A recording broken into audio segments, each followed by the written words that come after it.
In this video, we will see how to enable chat mode in Lovable. So for that, click here on this button, chat. It will enable chat mode. So let's give a prompt here. Help me improve the UI of my recipe generator app. And press this arrow key. So it will respond with its views.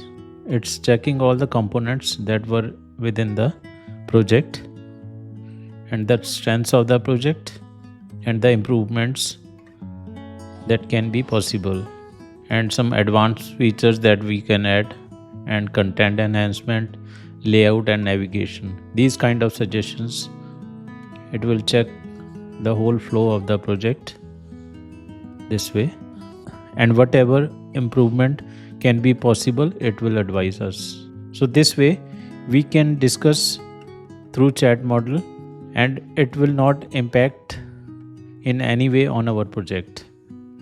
So I hope it's clear to you now. Thank you.